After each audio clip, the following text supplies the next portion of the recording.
नमस्कार, आप सभी का स्वागत है Rajasthan study point YouTube channel पर। आज इस वीडियो में हमें इंडियन पॉलिटी के एक महत्वपूर्ण टॉपिक संवैधानिक विकास है। इसके बारे में आरपीएससी और कर्मचारी चयन बोर्ड द्वारा अभी तक जितने भी क्वेश्चन पूछे गए हैं उन सभी को हल करेंगे। शुरू करते हैं वीडियो। सबसे पहला क्वेश्चन है, भारतीय संविधान के विकास की प्रक्रिया का प्रारंभिक चरण है। भारतीय संविधान के विकास की जो प्रक्रिया है इसका प्रारंभिक चरण है वह कौन सा है? ऑप्शन दे रखे हैं, रेगुलेटिंग एक्ट 1773, चार्टर एक्ट 1813, पार्लियामेंटो सुधार अधिनियम 1909 और भारत सरकार अधिनियम 1858। तो कौन सा ऑप्शन है वह इसके अंदर सही होगा? भारतीय संविधान के विकास की प्रक्रिया का जो प्रारंभिक चरण है वह है रेगुलेटिंग एक्ट 1773। ऑप्शन नंबर 1 है वह इसके अंदर सही होगा। रेगुलेटिंग एक्ट 1773 जो है इसके अंदर ईस्ट इंडिया जो कंपनी है EIC, ईस्ट इंडिया कंपनी जो है इसको नियंत्रित करने के लिए यह एक्ट है वह लाया गया था। ईस्ट इंडिया कंपनी है, इसको नियंत्रित करने के लिए यह एक्ट है वह लाया गया था। रेगुलेटिंग एक्ट 1773 जो है इसके अंदर कंपनी के जो प्रशासनिक और राजनीतिक कार्य थे उसको मान्यता है वह दी गई थी। ईस्ट इंडिया कंपनी के जो राजनीतिक और प्रशासनिक कार्य वह प्रशासनिक जो कार्य हैं प्रशासनिक जो कार्य हैं इनको मान्यता दी गई और इस एक्ट के अंदर कंपनी के जो कर्मचारी हैं इनकी जो रिश्वत है इस पर प्रतिबंध है वह लगाया गया था। रेगुलेटिंग एक्ट 1773 जो है इसके अंदर जो बंगाल का गवर्नर था, बंगाल का जो गवर्नर है इसको गवर्नर जनरल के नाम से जाने लगा। गवर्नर जनरल के नाम से पहला जो गवर्नर जनरल है बंगाल का बना था वह था वारेन हेस्टिंग्स। वारेन हेस्टिंग्स है वह बंगाल का प्रथम गवर्नर जनरल है वह बना था। रेगुलेटिंग एक्ट 1773 जो है इसी के तहत 1774 में कलकत्ता के अंदर सुप्रीम कोर्ट की स्थापना है वह की जाती है। कलकत्ता के अंदर सुप्रीम कोर्ट की स्थापना है वह की जाती है और इसके अंदर एक मुख्य न्यायाधीश और 3 अन्य न्यायाधीश हैं वह होते हैं। मुख्य न्यायाधीश है वह नियुक्त किया जाता है एलिजा इम्पे को। एलिजा इम्पे हैं, इनको सुप्रीम कोर्ट का पहला न्यायाधीश है वह बनाया जाता है। तो रेगुलेटिंग एक्ट जो है यह भारतीय संविधान के विकास की प्रक्रिया का प्रारंभिक चरण है वह माना जाता है। इसके अंदर ईस्ट इंडिया जो कंपनी है इसको नियंत्रित करने के लिए यह एक्ट है वह लाया गया था। इसमें ईस्ट इंडिया कंपनी के राजनीतिक और जो प्रशासनिक कार्य हैं इनको मान्यताएं दी जाती हैं और जो बंगाल के गवर्नर हैं इनको गवर्नर जनरल के नाम से जाना लगा था इस एक्ट के बाद। और प्रथम जो गवर्नर जनरल बने थे वे थे वारेन हेस्टिंग्स। इसी एक्ट के तहत 1774 में कलकत्ता के अंदर सुप्रीम कोर्ट की स्थापना है वह की जाती है, जिसके अंदर एक मुख्य न्यायाधीश और 3 अन्य न्यायाधीश हैं उनकी नियुक्ति की जाती है। पहले मुख्य न्यायाधीश हैं वह एलिजा इम्पे को बनाया जाता है। अगला क्वेश्चन है, एलिजा इम्पे का संबंध किस क्षेत्र से था? एलिजा इम्पे जो हैं यह कलकत्ता सुप्रीम कोर्ट के मुख्य न्यायाधीश है वह बने थे, तो इसका संबंध है वह न्यायिक क्षेत्र से था। ऑप्शन नंबर 2 है वह इसके अंदर सही होगा। अगला क्वेश्चन है, 1774 में कलकत्ता में स्थापित उच्चतम न्यायालय में मुख्य न्यायाधीश सहित कुल न्यायाधीशों की संख्या कितनी थी? 1774 के अंदर कलकत्ता में सुप्रीम कोर्ट है इसकी स्थापना की जाती है। इसमें एक मुख्य न्यायाधीश व 3 अन्य न्यायाधीश हैं वह बनाए जाते हैं। तो कुल संख्या है वह कितनी थी? 4। ऑप्शन नंबर 3 है वह इसके अंदर सही होगा। मुख्य न्यायाधीश जो बनाए जाते हैं वे बनाए जाते हैं एलिजा इम्पे। एलिजा इम्पे हैं, इनको मुख्य न्यायाधीश बनाया जाता है और 3 अन्य न्यायाधीश हैं वह बनाए जाते हैं। एक तो चेम्बर्स को बनाया जाता है, हाइड है इनको बनाया जाता है और लिमेस्टर, इन तीनों को न्यायाधीश है वह बनाया जाता है। तो कुल न्यायाधीशों की संख्या है वह थी 4। ऑप्शन नंबर 3 है वह इसमें सही होगा। अगला क्वेश्चन है, किस अधिनियम के द्वारा बोर्ड ऑफ कंट्रोल की स्थापना की गई? किस अधिनियम के तहत बोर्ड ऑफ कंट्रोल है इसकी स्थापना है वह की गई थी? ऑप्शन दे रखे हैं, charter act 1833, Pitt's India act 1784, regulating act 1773 और भारत सरकार अधिनियम 1858। तो कौन सा ऑप्शन है वह इसके अंदर सही होगा? ऑप्शन नंबर 2 है वह सही होगा। 1784 का जो पीट्स इंडिया एक्ट है इसके अंदर बोर्ड ऑफ कंट्रोल है इसकी स्थापना की गई थी। 1784 का जो पीट्स इंडिया एक्ट है इसके अंदर ईस्ट इंडिया कंपनी जो है इसके व्यापारिक और राजनीतिक जो कार्य हैं इन दोनों को अलग अलग कर दिया जाता है। राजनीतिक कार्य जो हैं यह बोर्ड ऑफ कंट्रोल के अधीन और व्यापारिक जो कार्य हैं यह निदेशक मंडल के अधीन कर दिए जाते हैं। इसी एक्ट के अंदर द्वैध शासन की शुरुआत है वह होती है। द्वैध शासन की जो शुरुआत है वह पीट्स इंडिया एक्ट 1784 के अंदर होती है। तो किस अधिनियम के द्वारा बोर्ड ऑफ कंट्रोल की स्थापना की गई थी? Pitt's India act 1784। Option number 2 है वह इसमें सही होगा। अगला क्वेश्चन है, किस अधिनियम के द्वारा ईआई ईस्ट इंडिया कंपनी के व्यापारिक एवं राजनीतिक क्रियाकलापों को अलग अलग कर दिया गया था? ईस्ट इंडिया कंपनी के व्यापारिक व राजनीतिक कार्यों को अलग अलग कौन से के अंदर किया गया था? तो पीट्स इंडिया एक्ट 1784 के अंदर। ऑप्शन नंबर 4 है वह इसके अंदर सही होगा।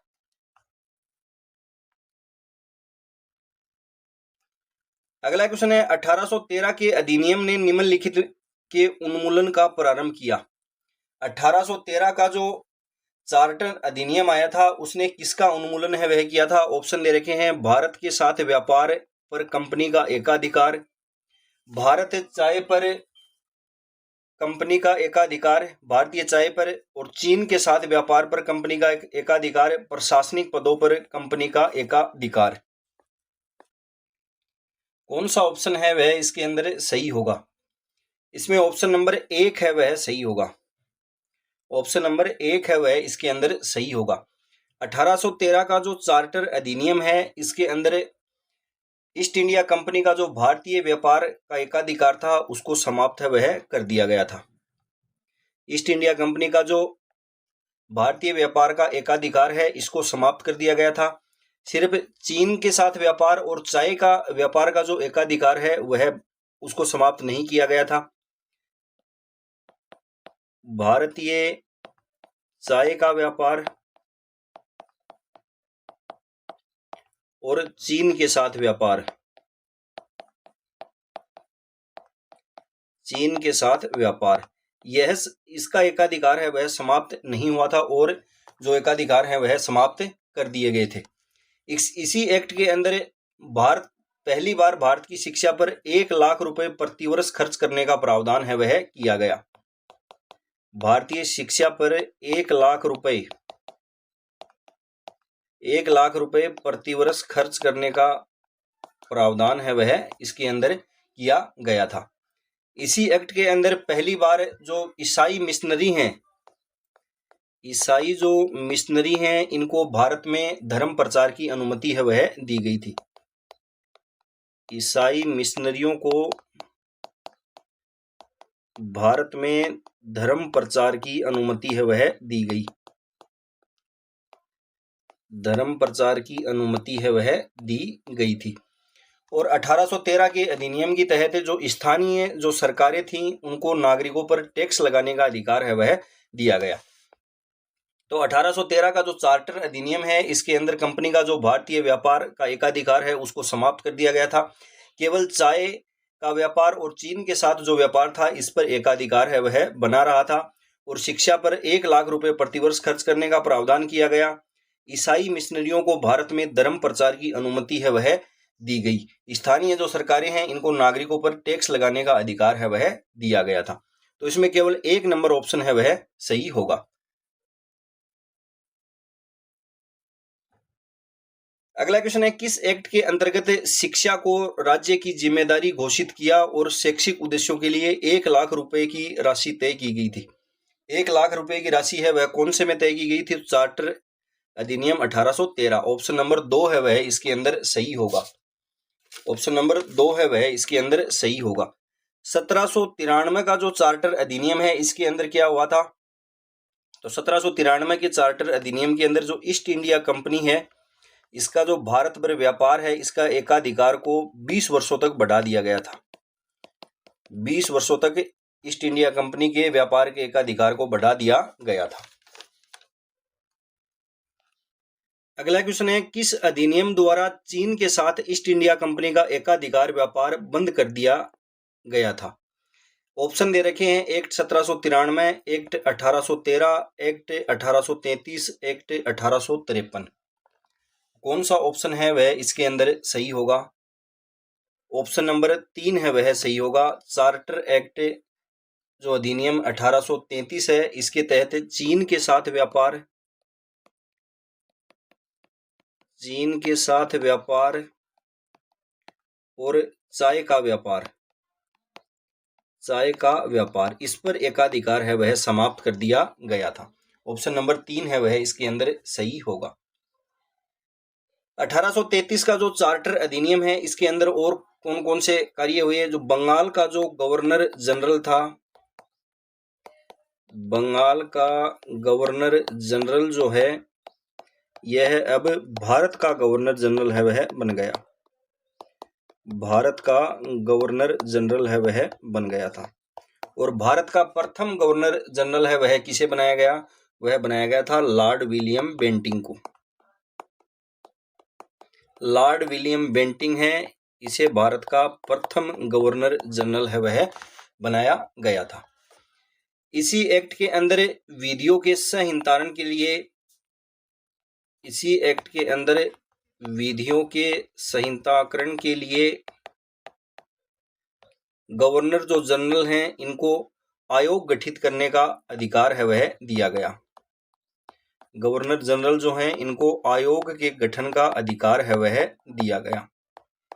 आयोग के गठन का अधिकार है वह इनको दिया गया। और 1834 के अंदर प्रथम विधि आयोग है इसका गठन किया गया। 1834 में प्रथम विधि आयोग है इसका गठन है वह किया गया। यह एक 4 सदस्यीय आयोग था और इसके जो प्रथम अध्यक्ष थे वे थे लॉर्ड मैकाले हैं, इन्हें इसका प्रथम अध्यक्ष वह बनाया गया था। तो चीन के साथ व्यापार और चाय का जो व्यापार है इसका एकाधिकार है वह चार्टर अधिनियम 1833 के तहत समाप्त कर दिया गया था। और बंगाल का जो गवर्नर जनरल है वह भारत का गवर्नर जनरल है वह कहा जाने लगा और पहला बना था लॉर्ड विलियम बेंटिंग। अगला क्वेश्चन है, किस अधिनियम द्वारा गवर्नर जनरल की परिषद में प्रथम बार एक विधि सदस्य होने का प्रावधान किया गया? किस अधिनियम द्वारा गवर्नर जो जनरल है इसकी परिषद में प्रथम बार एक विधि सदस्य होने का प्रावधान है वह किया गया था? तो यह भी 1833 के चार्टर जो अधिनियम है इसके अंदर किया गया था। ऑप्शन नंबर 2 है वह इसमें सही होगा। अगला क्वेश्चन है, कौन गवर्नर जनरल की परिषद में प्रथम विधि का सदस्य था? गवर्नर जनरल की जो परिषद है इसके अंदर प्रथम विधि सदस्य है वह कौन बना था? ऑप्शन दे रखे हैं, हाल्ट मैकेंजी, हाल विजियर्स, लॉर्ड मैकाले और लॉर्ड मोरले। कौन सा ऑप्शन है वह इसके अंदर सही होगा? Option number 3 Lord Macaulay. अगला क्वेश्चन है, निम्नलिखित में से किस एक एक्ट द्वारा बंगाल के गवर्नर जनरल को भारत के गवर्नर जनरल के रूप में अभिहित किया गया था? बंगाल का जो गवर्नर जनरल है यह भारत का गवर्नर जनरल कौन से एक्ट के अंदर बना था? तो यह बना था 1833 का जो चार्टर एक्ट है इसके अंदर। ऑप्शन नंबर 4 है वह इसमें सही होगा। अगला क्वेश्चन है, ब्रिटिश भारत में भारतीय सिविल सेवा परीक्षा के माध्यम से भर्ती का प्रावधान किस एक्ट के द्वारा किया गया? ब्रिटिश भारत में भारतीय सिविल सेवा परीक्षा के माध्यम से भर्ती का प्रावधान किस एक्ट के द्वारा किया गया? ऑप्शन दे रखे हैं, भारत सरकार अधिनियम 1919, चार्टर अधिनियम 1813, चार्टर अधिनियम 1853, चार्टर अधिनियम 1833। इसके अंदर कौन सा ऑप्शन है वह सही होगा? ऑप्शन नंबर 3 है वह सही होगा, चार्टर अधिनियम 1853। चार्टर अधिनियम 1853 है, इसके अंदर ब्रिटिश भारत में भारतीय सिविल सेवा परीक्षा के माध्यम से भर्ती का प्रावधान है वह इसके अंदर किया गया था। सिविल सेवा जो भर्ती है इसके अंदर प्रतियोगिता की शुरुआत है वह इस एक्ट के अंदर की गई।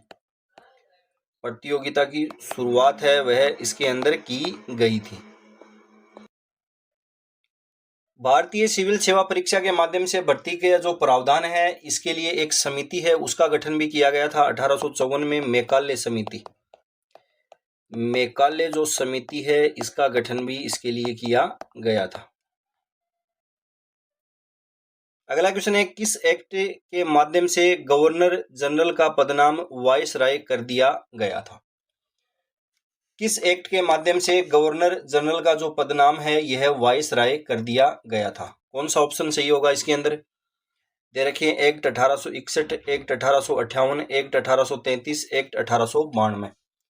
ऑप्शन नंबर 2 है वह इसके अंदर सही होगा। भारत शासन अधिनियम 1858 जो है इसके अंदर गवर्नर जनरल का जो पदनाम है यह वायसराय कर दिया गया था और जो प्रथम वायसराय हैं वह बने थे लॉर्ड कैनिंग।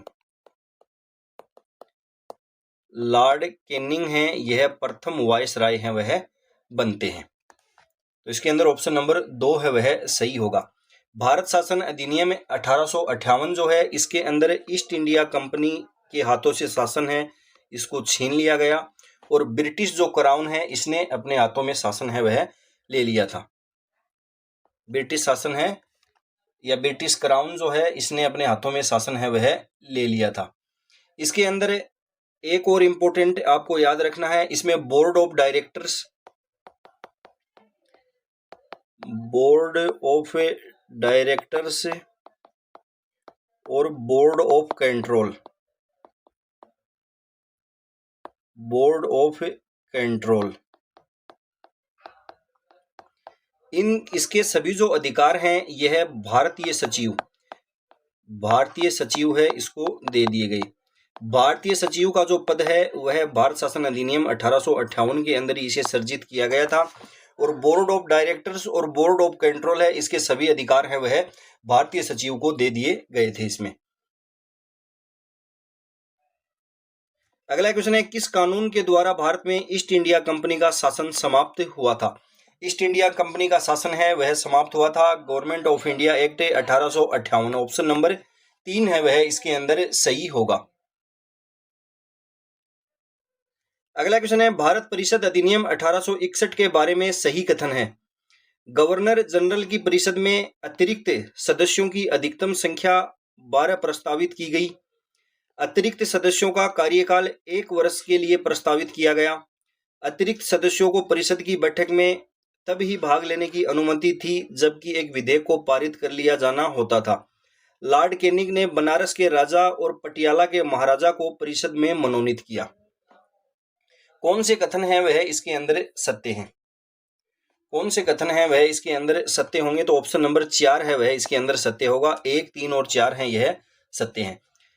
गवर्नर जनरल की जो परिषद है इसमें अतिरिक्त सदस्यों की जो अधिकतम संख्या है वह प्रस्तावित की गई थी 12 और मिनिमम थी 6।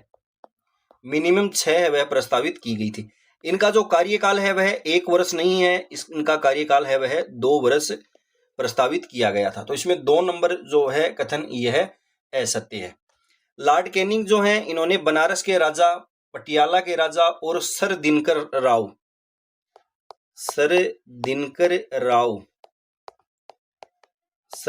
राव जो हैं इनको विधान परिषद में मनोनीत है वह किया था।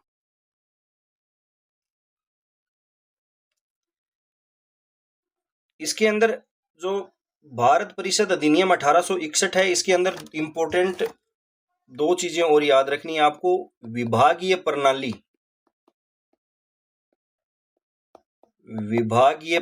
पोर्टफोलियो,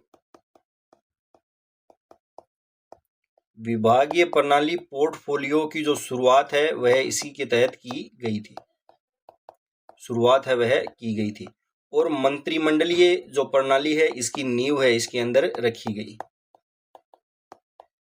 मंत्रिमंडलीय प्रणाली की नींव है वह इसके अंदर रखी गई। ये भी इम्पोर्टेंट है, याद रखना। विभागीय प्रणाली की शुरुआत किस अधिनियम के अंदर हुई थी? तो भारत शासन अधिनियम 1861। अगला है, किस अधिनियम द्वारा पहली बार गवर्नर जनरल को अध्यादेश ऑर्डिनेंस जारी करने की असाधारण शक्ति है वह प्रदान की गई थी?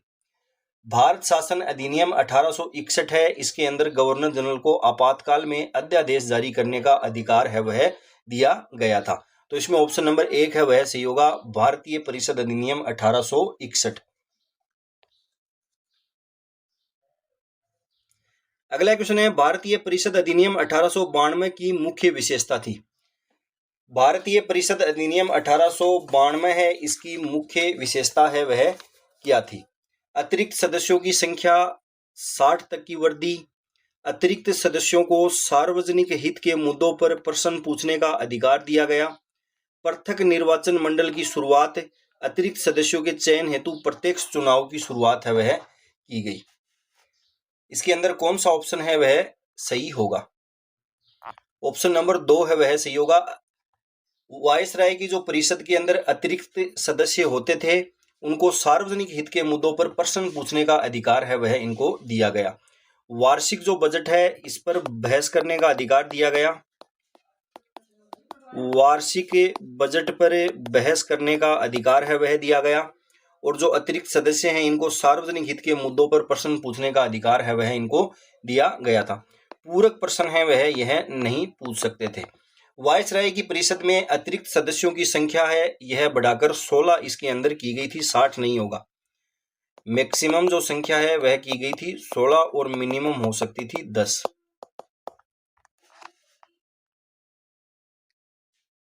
अगला क्वेश्चन है, किस अधिनियम के अंतर्गत अंग्रेजों ने भारत में पहली बार सांप्रदायिक निर्वाचक मंडल प्रणाली को आरंभ किया था? किस अधिनियम के अंतर्गत अंग्रेजों ने भारत में पहली बार सांप्रदायिक निर्वाचन मंडल प्रणाली है इसको आरंभ है वह किया था? ऑप्शन दे रखे हैं, एक्ट 1909, एक्ट 1919, एक्ट 1935 और एक्ट 1892। तो इसके अंदर कौन सा ऑप्शन सही होगा? ऑप्शन नंबर 1 है वह सही होगा। भारत परिषद अधिनियम 1909 है, इसके अंदर अंग्रेजों ने मुसलमानों के लिए पृथक निर्वाचन जो क्षेत्र है इसकी व्यवस्था इसके अंदर इन्होंने की थी। इस अधिनियम को मार्लेमेंटो सुधार अधिनियम के नाम से भी जाना जाता है। मार्लेमेंटो सुधार अधिनियम के नाम से भी इसको जाना जाता है। मिंटो जो हैं यह इस समय भारत के वायसराय थे और मार्ले हैं यह थे भारतीय राज्य सचिव थे। इसी के अंदर मुसलमानों के लिए पृथक निर्वाचन क्षेत्र है इसकी व्यवस्था है वह की गई थी। इसके अंदर केंद्रीय परिषद के अंदर जो विधि संबंधी कार्यों के लिए अतिरिक्त सदस्य थे इनकी संख्या को बढ़ाकर 60 है वह कर दिया गया था, और अब ये पूरक प्रश्न भी पूछ सकते थे। केंद्रीय व प्रांतीय जो कार्यकारिणी परिषद थी इसके अंदर एक एक भारतीय सदस्य हैं, इनकी नियुक्ति की गई। वायसराय की परिषद में शामिल होने वाले प्रथम भारतीय हैं वह कौन थे? तो वे थे सत्येंद्र नाथ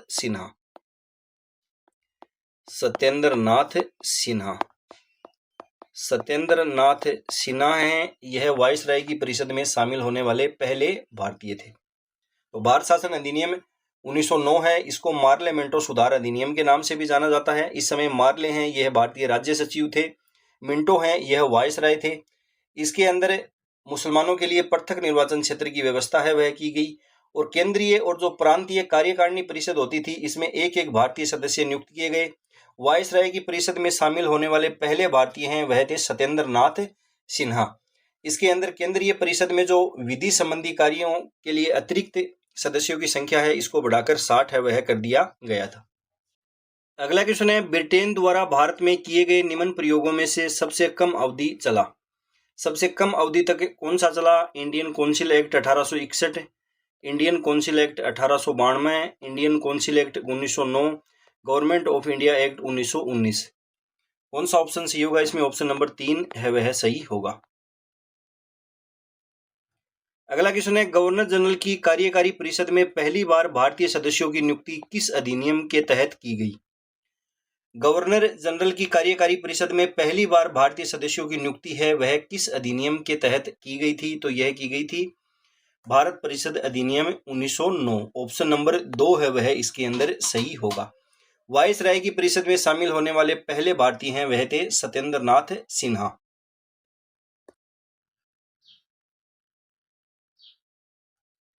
अगला क्वेश्चन है, मार्लेमेंटो सुधार का उद्देश्य था। मार्लेमेंटो सुधार है, इसका उद्देश्य क्या था?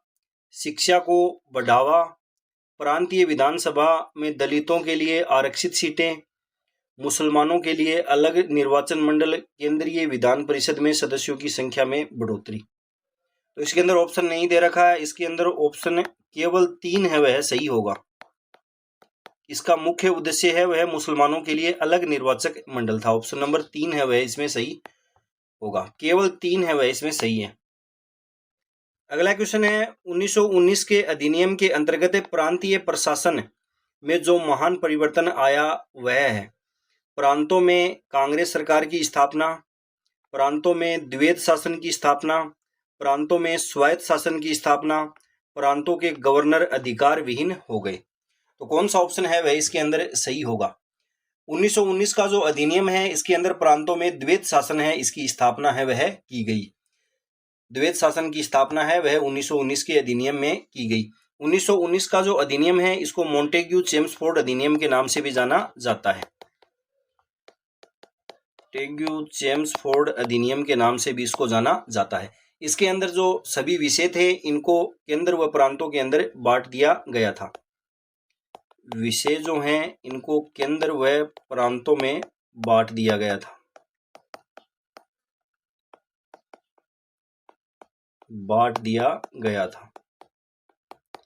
इसी के अंदर सिख, भारतीय ईसाई, आंग्ल भारतीय और यूरोपीय, इनके लिए पृथक निर्वाचन का प्रावधान है वह किया गया था। 1909 में मुस्लिमों के लिए पृथक निर्वाचन का, और उसके बाद इसमें सिख, भारतीय ईसाई, आंग्ल भारतीय और यूरोपीय हैं इनको और ऐड किया गया था। अगला क्वेश्चन है, किस भारतीय अधिनियम के अंतर्गत भारत में द्वैध शासन की स्थापना की गई? किस भारतीय अधिनियम के अंतर्गत भारत में द्वैध शासन की स्थापना है वह हुई थी? कौन सा ऑप्शन है वह इसके अंदर सही होगा? Act 1919, act 1861, act 1858, act 1870। कौन सा ऑप्शन सही होगा? ऑप्शन नंबर 1 है वह इसके अंदर सही होगा। भारत के अंदर प्रांतों में जो द्वैध शासन की स्थापना है वह की गई थी 1919 के अधिनियम द्वारा। अगला क्वेश्चन है, किस अधिनियम द्वारा प्रांतों में उत्तरदायी शासन की स्थापना का प्रयास है वह किया गया? उत्तरदायी शासन की स्थापना का प्रयास है वह कौन से अधिनियम के अंदर किया गया था? तो यह किया गया था 1919 का अधिनियम जो है इसके अंदर ऑप्शन नंबर 4 है वह सही होगा। अगला क्वेश्चन है, मोंटेग्यू चेम्सफोर्ड सुधार अधिनियम कहलाता है। कौन सा अधिनियम कहलाता है? तो 1919 का अधिनियम है, इसको मोंटेग्यू चेम्सफोर्ड सुधार अधिनियम है वह कहा जाता है। ऑप्शन नंबर 3 है वह इसमें सही होगा। अगला क्वेश्चन है, भारत शासन अधिनियम 1919 के अंतर्गत भारत की विधायिका में शामिल है। भारत शासन अधिनियम 1919 है, इसके अंतर्गत भारत की विधायिका में कौन शामिल था? ऑप्शन दे रखे हैं, गवर्नर जनरल एवं विधानसभा, गवर्नर जनरल राज्य परिषद विधानसभा, गवर्नर जनरल राज्य परिषद एवं विधानसभा।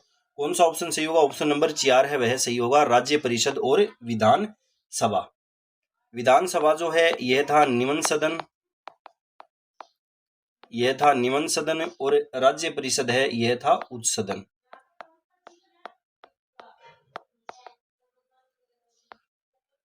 अगला क्वेश्चन है, भारत शासन अधिनियम 1919 के तहत गठित राज्य परिषद काउंसिल ऑफ स्टेट्स के पहले अध्यक्ष कौन थे? भारत शासन अधिनियम 1919 के तहत राज्य परिषद है इसका गठन है वह किया गया। इसके अंदर मैक्सिमम 60 सदस्य है वह हो सकते थे। मैक्सिमम 60 सदस्य हो सकते थे, जिसमें से 34 जो हैं वह होते थे निर्वाचित, 34 सदस्य हैं वह होते थे निर्वाचित, और 26 सदस्य हैं इनको वायसराय द्वारा मनोनीत है वह किया जाता था। राज्य परिषद जो है इसका प्रथम अध्यक्ष है वह बने थे अलेक्जेंडर मूडीमैन। ऑप्शन नंबर 2 है वह इसमें सही होगा। अगला क्वेश्चन है, निम्नलिखित में से किस अधिनियम द्वारा स्वतंत्रता से पूर्व केंद्रीय क्षेत्र में द्विसदनीय व्यवस्थापिका की स्थापना की गई? कौन से अधिनियम द्वारा स्वतंत्रता से पूर्व केंद्रीय क्षेत्र में द्विसदनीय व्यवस्थापिका की स्थापना है वह की गई थी? कौन सा ऑप्शन सही होगा? Option number 2 1919। अगला है, निम्न में से किस अधिनियम के द्वारा केंद्रीय विधानमंडल में प्रथम बार 2 सदन बनाए गए? केंद्रीय विधानमंडल के अंदर प्रथम बार 2 सदन है वह बनाए गए थे। कौन से के अंदर? तो 1919 के अधिनियम के अंदर। एक तो राज्य परिषद और एक विधानसभा। अगला क्वेश्चन है, भारत सरकार अधिनियम 1919 के तहत भारतीय विधान परिषद में कितने सदस्यों की नियुक्ति की जानी थी? भारत सरकार अधिनियम 1919 के तहत भारतीय विधान परिषद जो है इसके अंदर कितने सदस्यों की नियुक्ति है वह की जानी थी? कौन सा ऑप्शन है वह इसके अंदर सही होगा? ये क्वेश्चन है वह डिलीट किया गया है। ये क्वेश्चन है वह डिलीट किया गया है क्योंकि भारतीय राज्य परिषद है इसके अंदर 60 सदस्य हैं, इनकी नियुक्ति है वह की जानी थी। अगला क्वेश्चन है, 1919 के अधिनियम ने भारत में पहली बार किस व्यवस्था की शुरुआत की? ऑप्शन दे रखे हैं, वयस्क मताधिकार, संघीय न्यायालय, प्रांतीय स्वायत्तता और प्रत्यक्ष निर्वाचन। तो कौन सा ऑप्शन है वह इसके अंदर सही होगा? ऑप्शन नंबर 4 प्रत्यक्ष निर्वाचन। अगला है, भारत सरकार अधिनियम 1919 के तहत भारतीय जनसंख्या के किस वर्ग को वोट देने का अधिकार दिया गया था? 1919 का जो भारत सरकार अधिनियम है इसके तहत वोट देने का अधिकार है वह किसको दिया गया था? ऑप्शन दे रखे हैं, भारत में रहने वाले केवल ब्रिटिश नागरिकों को, केवल वे पुरुष जो कुछ निश्चित संपत्ति और शैक्षिक योग्यताएं पूरी करते हों, केवल वे महिलाएं जो कुछ निश्चित संपत्ति और शैक्षिक योग्यताएं पूरी करती हों, भारत के सभी नागरिकों को। ऑप्शन नंबर 2 है वह इसके अंदर सही होगा, केवल वे पुरुष जो कुछ निश्चित संपत्ति और शैक्षिक योग्यताएं पूरी करते हों उनको वोट देने का अधिकार है वह इसमें दिया गया था। अगला क्वेश्चन है, भारत सरकार अधिनियम 1919 के संबंध में कौन सी विशेषता सही नहीं है? ऑप्शन दे रखे हैं, इसने शासन की एक दोहरी योजना पेश की जिसे सामान्यतः डायरेक्की कहा जाता है। यह देश के द्विपक्षीय और प्रत्यक्ष चुनाव की बात करता है। यह अलग मतदाता प्रदान करके सांप्रदायिक प्रतिनिधित्व के सिद्धांत का समर्थन नहीं करता। इसमें लोक सेवा आयोग की स्थापना का प्रावधान रखा गया था।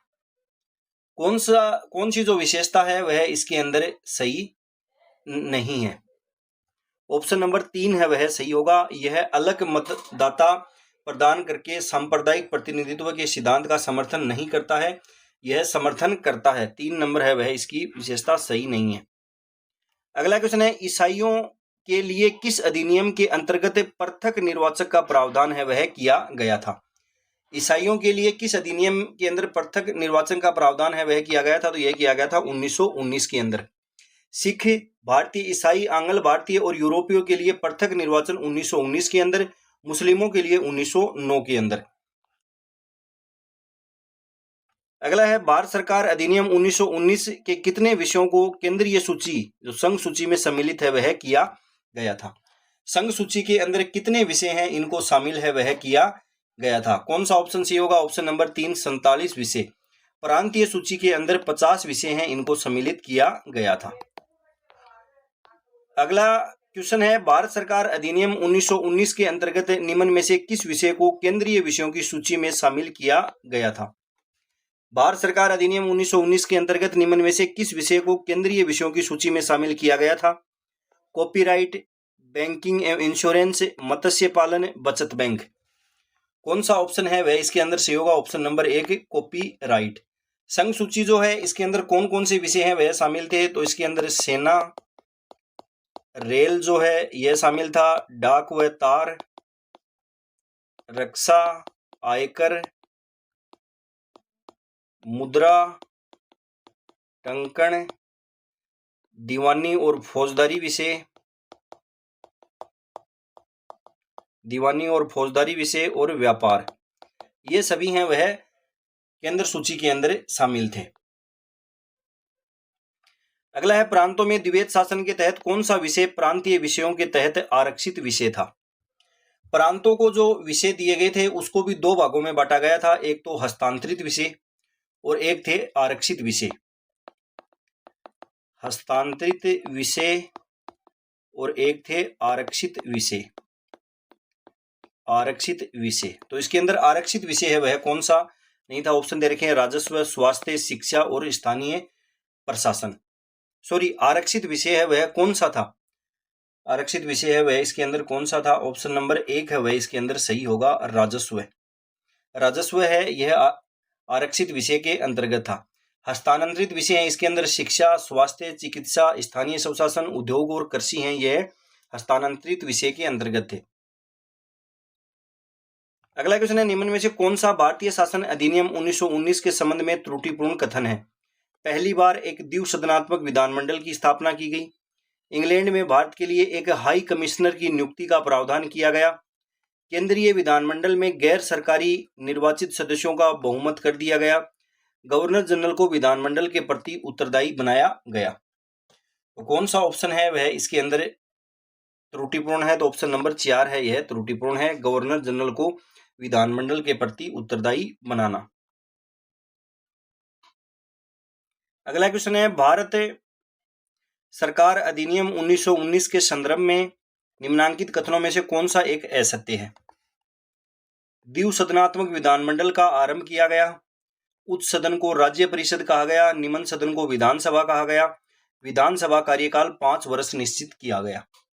तो कौन सा ऑप्शन है वह इसके अंदर असत्य है। ऑप्शन नंबर 4 है वह असत्य है। विधानसभा का जो कार्यकाल है यह 3 वर्ष निश्चित किया गया था।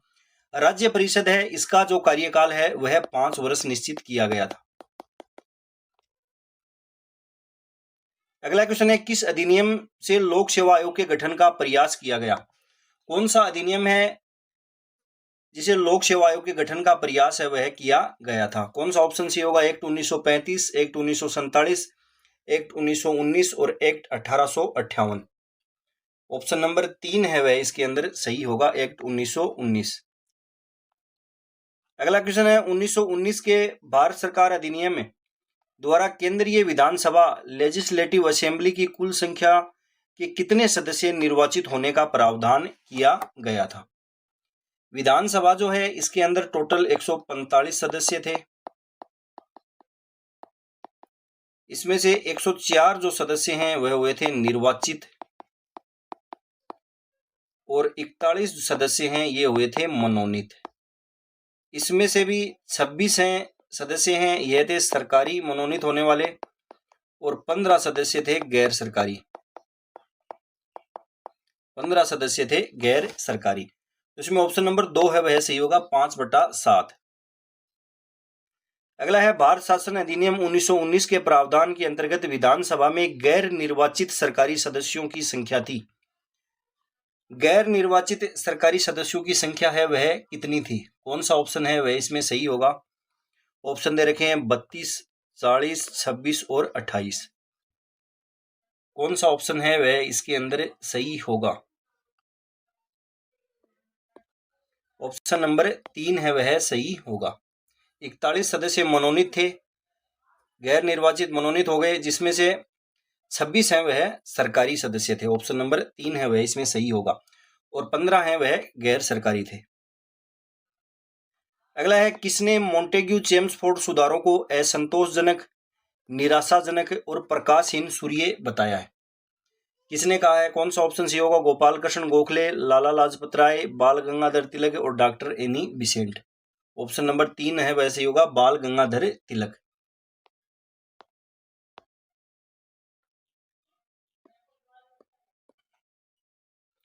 अगला क्वेश्चन है भारत शासन अधिनियम 1919 से संबंधित निम्नांकित में से कौन सा युग्म प्रांत का नाम और शाही विधानसभा में निर्वाचित क्षेत्रों की संख्या सही सुमेलित नहीं है।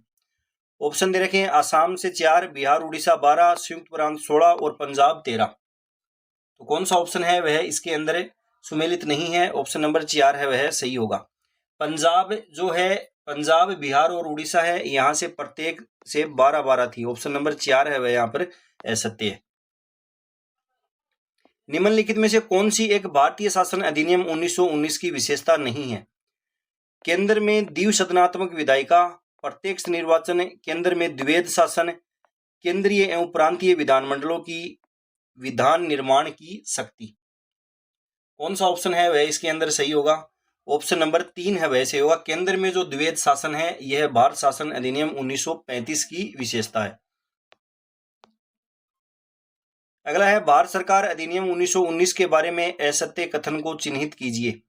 इस अधिनियम में केंद्रीय व प्रांतीय विषयों को अलग कर दिया गया था।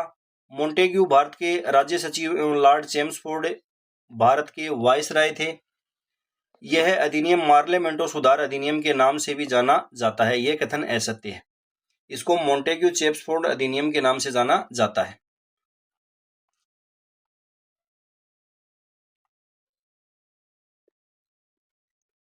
अगला क्वेश्चन है, किस ब्रिटिश प्रधानमंत्री ने भारत शासन अधिनियम 1919 के प्रावधानों के अनुरूप साइमन कमीशन का गठन किया था? साइमन कमीशन का गठन है वह कौन से प्रधानमंत्री द्वारा किया गया था? तो यह किया था स्टैनले बोल्डविन ने। ऑप्शन नंबर 3 है वह इसके अंदर सही होगा। अगला क्वेश्चन है, नीचे दो वक्तव्य दिए गए हैं, ए कथन और आर कारण है। 20 अगस्त 1917 को मोंटेग्यू ने घोषणा की कि भारत में उत्तरदायी सरकार का क्रमिक विकास करना ब्रिटिश उद्देश्य है। मोंटेग्यू घोषणा होम रूल आंदोलन व प्रथम विश्व युद्ध का संचयी परिणाम थी। कौन सा ऑप्शन सही इसमें? ऑप्शन नंबर 1 है वैसे होगा। ए और आर दोनों सत्य हैं और आर ए की सही व्याख्या करता है। अगला है, केंद्रीय विधानसभा का या के निम्नांकित में से कौन से निर्वाचन भारत शासन अधिनियम 1919 के तहत हुए?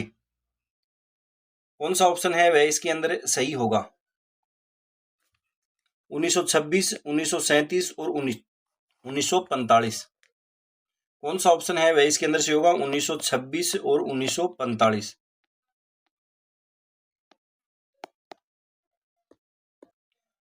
अधिनियम 1919 है, इसके तहत जो चुनाव है यह 1919 के अंदर और 1926 के अंदर और 1945 के अंदर हुए थे। तो इसमें ऑप्शन नंबर 1 और 3 है वह सत्य है।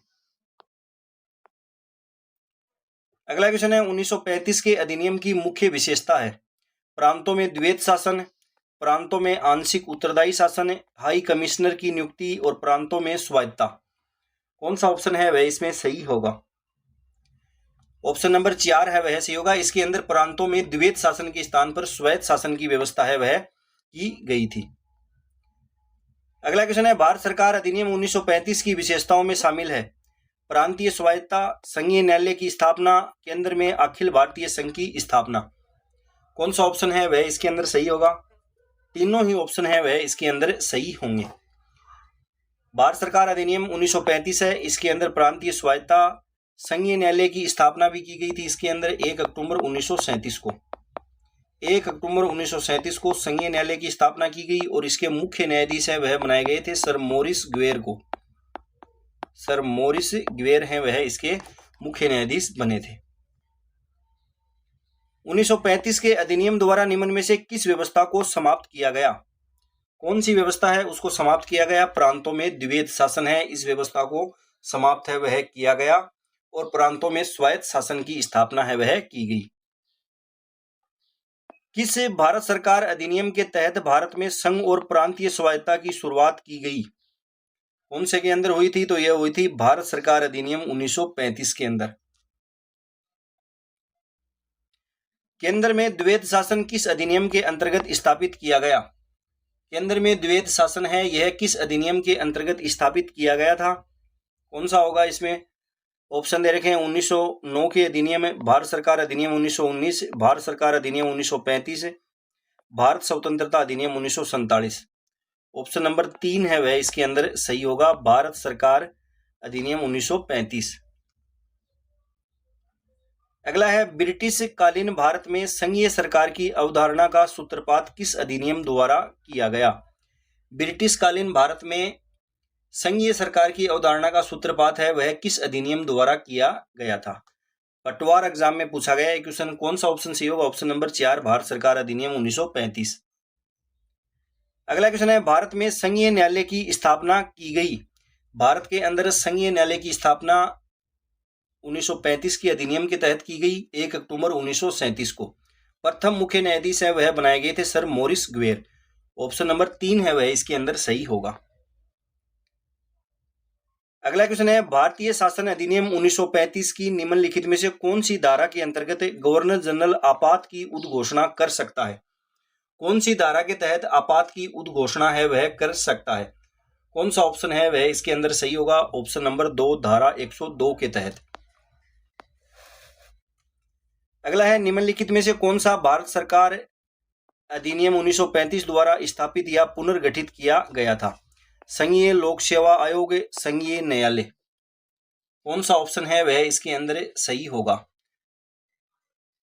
ऑप्शन नंबर 1 है वह सही होगा, 1 और 2 दोनों।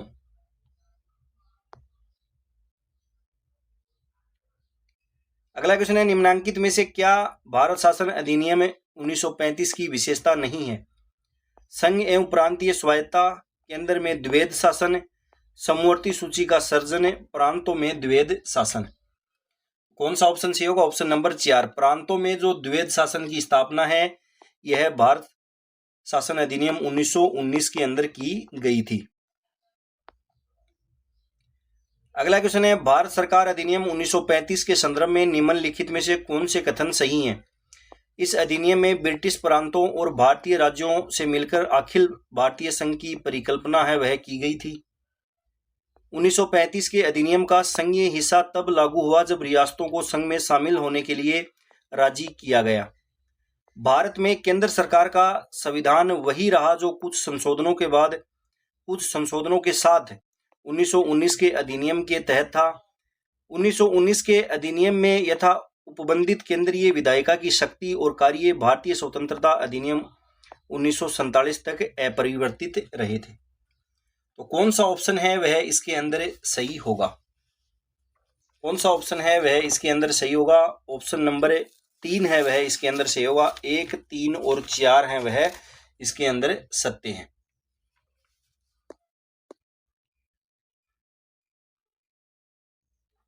अगला क्वेश्चन है, निम्न में से एक भारत सरकार अधिनियम 1935 की मुख्य विशेषता में से नहीं थी। अवशिष्ट विषय प्रांतीय विधायिकाओं को आवंटित किए गए थे। इसने प्रांतीय स्तर पर द्वैध शासन प्रणाली को समाप्त कर केंद्र में लागू किया। इस अधिनियम में अखिल भारतीय महासंघ का प्रावधान था। यह प्रांतीय स्वायत्ता के सूत्रपात का संकेत था। तो कौन सा ऑप्शन है वह इसके अंदर सही होगा? ऑप्शन नंबर 1 है वह सही होगा। अवशिष्ट विषय प्रांतीय विधायिकाओं को आवंटित किए गए थे, यह कथन है वह असत्य है। इसके अंदर जो अवशिष्ट शक्तियां हैं यह गवर्नर जो जनरल था इसको आवंटित की गई थी।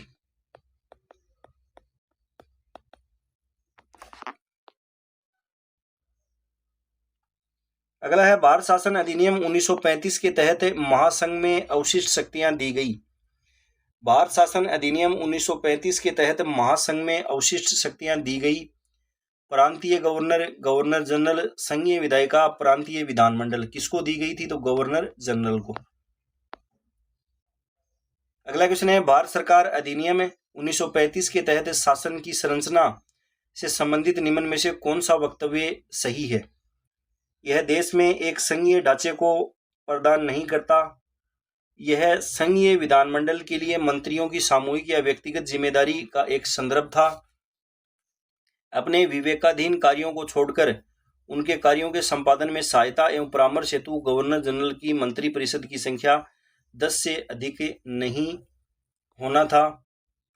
उच्च सदन को स्थायी सदन के रूप में नहीं माना गया जो आवधिक विघटन के अधीन था। तो कौन सा ऑप्शन है वह इसके अंदर सही है? ऑप्शन नंबर 3 है वह इसके अंदर सही होगा। अपने विवेकाधीन कार्यों को छोड़कर उनके कार्यों के संपादन में सहायता एवं परामर्श हेतु गवर्नर जनरल का मंत्रिपरिषद की संख्या 10 से अधिक नहीं होगी। इसकी अधिकतम संख्या 10 है वह रखी गई। 1935 के भारत सरकार अधिनियम में पृथक निर्वाचन प्रतिनिधित्व में किन्हें स्थान नहीं दिया गया था? मुस्लिम, सिख, पारसी, एंग्लो इंडियन, किनको नहीं दिया गया था? तो पारसी। ऑप्शन नंबर 3 है वह इसमें सही होगा। अगला है, किस व्यक्ति ने भारत सरकार अधिनियम 1935 के बारे में कहा कि वह एक यंत्र मशीन था जिसके अवरोध शक्तिशाली थे किंतु उसके इंजन नहीं था। यह कथन है वह किसका है? तो यह कथन कहा था जवाहरलाल नेहरू ने। ऑप्शन नंबर 4 है वह सही होगा। अगला है, किसने 1935 के अधिनियम की आलोचना करते हुए उसे एक दासतागा घोषणा पत्र की संज्ञा दी? दासतागा घोषणा पत्र है वह किसने कहा था? तो यह भी कहा था जवाहरलाल नेहरू ने।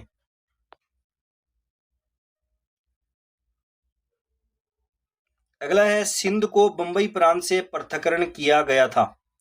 सिंध को बंबई प्रांत से पृथक्करण है वह किसके तहत किया गया था? भारत परिषद अधिनियम 1892, 1909, 1919 और 1935। कौन सा ऑप्शन है वह इसके अंदर सही होगा? ऑप्शन नंबर 4 है वह सही होगा, भारत सरकार अधिनियम के तहत। 1935 का जो अधिनियम है इसके तहत 2 प्रांत बने थे, एक तो सिंध और एक उड़ीसा का निर्माण है वह किया गया था। मुस्लिम लीग जो है इसकी मांग पर सिंध को मुंबई प्रांत से अलग है वह किया गया था। 1935 के अधिनियम के अंतर्गत समवर्ती सूची के कितने विषय थे? 1935 के अधिनियम के अंदर समवर्ती सूची है, इसके अंदर कितने विषय थे? ऑप्शन नंबर 3 है वह सही होगा, 36 विषय थे। संघ सूची है इसके अंदर 59 और राज्य सूची या प्रांतीय सूची है इसके अंदर थे 54 विषय। अगला है, भारत सरकार अधिनियम 1935 के संदर्भ में असत्य कथन है। अधिनियम की अनुसूची 7 में 3 सूचियां थी जो केंद्र और प्रांतों के मध्य शक्ति विभाजन को दर्शाती थी। केंद्र सूची में 59 विषय थे, प्रांतीय सूची में 36 विषय थे। अवशिष्ट शक्तियां गवर्नर जनरल के अंतर्निहित की गई थी। तो कौन सा ऑप्शन है वह इसके अंदर सही होगा? प्रांतीय या राज्य जो हैं इनके अंदर इसमें जो विषय थे वे थे 54। भारत शासन अधिनियम 1935 के अनुसार प्रस्तावित संघीय विधायिका के उच्च सदन का नाम था। उच्च सदन का नाम है वह क्या था? कौन सा ऑप्शन सही होगा? Option number 1 council of states. और निम्न सदन जो है इसका नाम था फेडरल असेंबली या संघीय सभा। अगला है, भारत शासन अधिनियम 1935 के संबंध में कौन से कथन सही हैं? अधिनियम में 110 धाराएं और 12 अनुसूचियां थी। 110 धाराएं थी इसके अंदर और 12 अनुसूचियां थी। पहला ही कथन इसके अंदर असत्य है। इसके अंदर 321 धाराएं, 14 भाग थे और 10 अनुसूचियां थी। 10 अनुसूचियां थी। अधिनियम ने ऐसे अखिल भारतीय संघ की स्थापना की व्यवस्था की जिसमें प्रांत व देशी रियासतें इकाइयां के रूप में सम्मिलित थे। यह कथन सत्य है। अधिनियम ने केंद्र एवं इकाइयों के मध्य शक्तियों का विभाजन 2 सूचियों संघीय सूची व प्रांतीय सूची में किया। यह कथन असत्य है। अवशिष्ट शक्तियां गवर्नर जनरल को दी गई, यह कथन सत्य है। तो इसमें 2 और 4 है वह सत्य है। अगला क्वेश्चन है, भारत शासन अधिनियम 1935 की किस अनुसूची में 3 सूचियां थी जिसमें केंद्र तथा प्रांतों के मध्य शक्तियों के विभाजन का प्रावधान था? अनुसूची 8, अनुसूची 5, अनुसूची 6 और अनुसूची 7। कौन सा ऑप्शन सही होगा? ऑप्शन नंबर 4 अनुसूची 7। अगला क्वेश्चन है, 1935 के अधिनियम के अंतर्गत गवर्नर जनरल की कार्यकारिणी के सदस्यों की नियुक्ति कौन करता था? कौन करता था? तो गवर्नर जनरल सभी करते थे। ऑप्शन नंबर 1 है वह सही होगा। क्वेश्चन है, भारत शासन अधिनियम 1935 के प्रावधानों के अंतर्गत भारत की संघीय विधानसभा में अजमेर मेरवाड़ा को आवंटित स्थान या सीटें हैं वह उनकी संख्या कितनी थी? तो इनकी संख्या थी 1। ऑप्शन नंबर 2 है वह सही होगा। 4 चीफ कमिश्नरी प्रांत थे, एक तो बलूचिस्तान, दिल्ली, अजमेर, मेरवाड़ा और कुर्ग। इसके अंदर प्रत्येक को एक स्थान है वह प्रदान किया गया था। अगला क्वेश्चन है, सुमेलित कीजिए भारत शासन अधिनियम 1935 के अंतर्गत प्रांत और राज्य परिषद में आवंटित कुल स्थानों की संख्या। मद्रास जो है इसके अंदर मद्रास में होंगी 20 सीटें। बंबई है इसके अंदर होंगी 16 सीटें। मध्य प्रांत एवं बरार जो है इसके अंदर होंगी 8 सीटें और उत्तर पश्चिमी सीमा प्रांत है इसके अंदर होंगी 5 सीटें। इसके अंदर होंगी 5 सीटें। अगला क्वेश्चन है, संवैधानिक विकास के संदर्भ में कौन सा कथन है सही नहीं है? 1892 का अधिनियम केंद्रीय काउंसिल में कम से कम 10 और अधिक से अधिक 16 अतिरिक्त सदस्य नामित किए गए। 1909 का अधिनियम केंद्रीय काउंसिल में अधिकतम सदस्यों की संख्या 60 बढ़ा दी गई, जिसमें 27 निर्वाचित होने थे। 1919 का अधिनियम केंद्रीय काउंसिल में 60 सदस्य कर दिए गए, जिसमें 34 निर्वाचित होने थे। 1935 का अधिनियम केंद्रीय काउंसिल में ब्रिटिश भारत में 126 सदस्य निर्वाचित होने थे, जिसमें से 6 गवर्नर जनरल द्वारा चुने जाने थे। इसके अंदर कौन सा कथन है वह सही नहीं है? ऑप्शन नंबर 4 है वह इसमें असत्य है। अगला क्वेश्चन है, भारत शासन अधिनियम 1935 के प्रावधान के अंतर्गत प्रांत में मंत्री परिषद के सदस्यों को गवर्नर द्वारा चयनित किया जाता था, नामांकित, पदांकित और नियुक्त। कौन सा सही होगा? ऑप्शन नंबर 2 गवर्नर द्वारा नामांकित किया जाता था। अगला क्वेश्चन है, भारत शासन अधिनियम 1935 के अंतर्गत निम्नांकित में से किस प्रांत में एक सदनीय विधायिका का प्रावधान किया गया था? कहां पर एक सदनीय विधायिका का प्रावधान है वह किया गया था? कौन सा ऑप्शन है वह इसके अंदर सही होगा? ऑप्शन नंबर 1 है वह सही होगा, पंजाब के अंदर।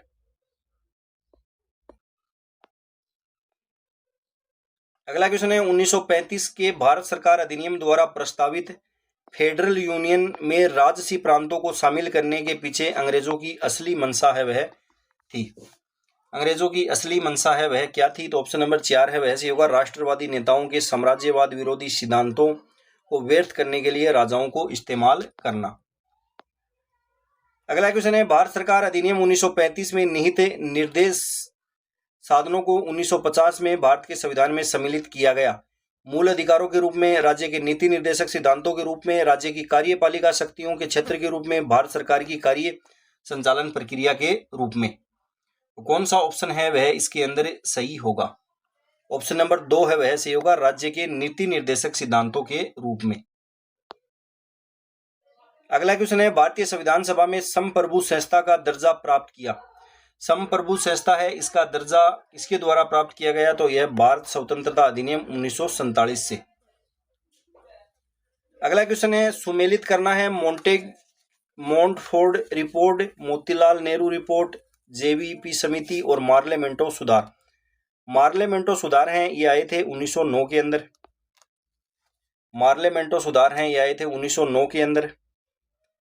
इसके बाद मोंटफोर्ड रिपोर्ट है यह 1919 के अंदर। मोतीलाल नेहरू रिपोर्ट है यह 1928 के अंदर। जेवीपी समिति है यह 1948। अगला है, कौन सा भारत में संवैधानिक विकास का सही कालक्रम है? केंद्रीय विधायिका के 2 सदन, केंद्रीय विधानसभा के लिए निर्वाचन, संविधान सभा की रचना, केंद्र और इकाइयों के मध्य शक्ति का वितरण। तो कौन सा ऑप्शन है वह इसके अंदर सही होगा? संविधान सभा की रचना है यह सबसे अंत के अंदर होगा, सबसे लास्ट में होगा, तो इसके अंदर ऑप्शन नंबर 3 है वह सही होगा। पहले केंद्रीय विधानसभा के लिए निर्वाचन, केंद्रीय विधायिका के 2 सदन, केंद्र और इकाइयों के मध्य शक्ति का वितरण और संविधान सभा की रचना। अगला क्वेश्चन है, निम्नांकित विकल्पों में से सही उत्तर चुनिए। ब्रिटिश संसद ने 5 जुलाई 1947 को भारतीय स्वतंत्रता अधिनियम पारित किया। यह अधिनियम माउंटबेटन की योजना पर आधारित था। अधिनियम ने 10 अगस्त 1947 को रॉयल स्वीकृति प्राप्त की। अधिनियम 15 अगस्त 1947 को लागू किया गया था। कौन सा ऑप्शन है वह इसमें सही होगा? इसके अंदर ऑप्शन नंबर 4 है वह सही होगा। 1, 2 और 4 है वह सही है।